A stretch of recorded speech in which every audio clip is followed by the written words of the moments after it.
A great day in Wilson. I'm here with Senator Buck Newton. Hello, Senator. Hello, Sandra. It's great to be back with you. It is a great day. It is a great day and a beautiful day. It is. We could not have asked for a better day. I think somebody must be smiling on us. How significant is this asset sale? You know, Sandra, I honestly think this is probably going to be one of the most significant pieces of legislation that will be passed at any time during my time in the General Assembly. Certainly, maybe the biggest we're going to do this session. I really think it will be the biggest this session. A lot of folks don't realize how important this is. Folks in Rocky Mount and Wilson know how important it is, but other parts of the state are a little not quite in the same shape. And so this is a great day. This is going to provide the rate relief that we need for our electric rates, and hopefully by wintertime we'll all get a much lower power bill. Hopefully so. What are the remaining steps in this process? That's a great question. So next, all 32 cities that are part of the Eastern Agency have to approve the deal now that they've already approved it once, but they got to approve it again now that the legislation is through. There's going to be a lot of work on getting the bonds worked out. The Utility Commission, I think, has to officially sign off on it. And I believe the Nuclear Regulatory Commission has to officially sign off on it. But with the federal regulators otherwise already having signed off, that's not expected to be a problem. How soon do you think we'll get relief as power customers? Hopefully before winter sets in. If everything keeps going the way it's been going, this has actually been sped up a lot faster than anybody thought. That is great. We really were fortunate when the federal regulators, unlike most of the time, came back very quickly, and that's what sped this up.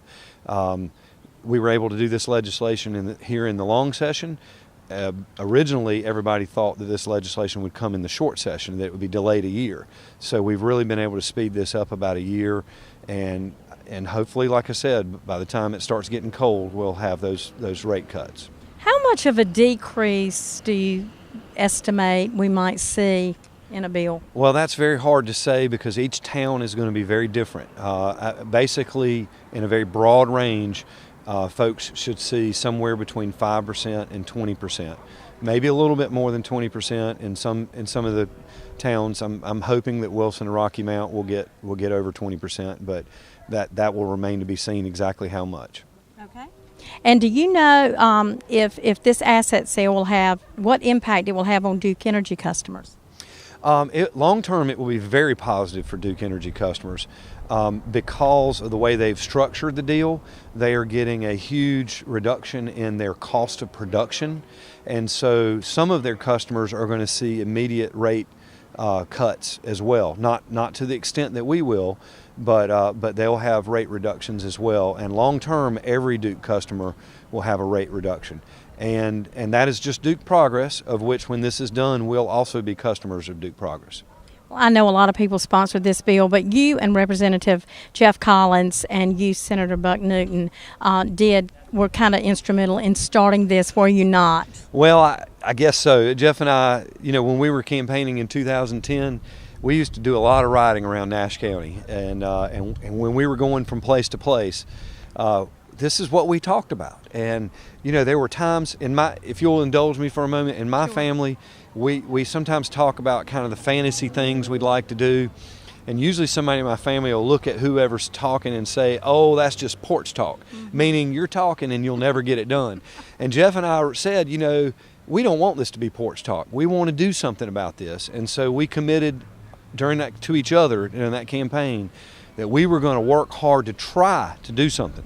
And that's what led to the study committee in 2011 and 12, which the results of that committee were that we needed to do exactly what's happening today, which is Duke Progress buy its partners out, buy the cities out who are its partners, and get this debt cut and get these rates down. And lo and behold, if we haven't arrived, I still can't believe it. Well, that was my next question. You kind of stole that from me. No, I'm kidding. But when you started this, that was my question. Did you really think it was going to come to this? We just knew we had to try, and that was what we personally committed to each other, and that's what we told voters when they asked about it, and the subject would come up. we were very careful not to promise them that we would be successful. We just promised them that we would put our every effort into it and try our best. And sometimes that's all it takes. A great day for 32 counties today. Absolutely a great day. We have a lot. 32 cities. Let me rephrase that. And, 32 cities. And we have so much to be thankful for, especially in light of the season we're getting ready to celebrate. It's just one more reminder that we can accomplish a lot when we try to work through the right way. That's exactly right. Thank you, Senator. Thank you, Senator. Thank you for having me. Absolutely.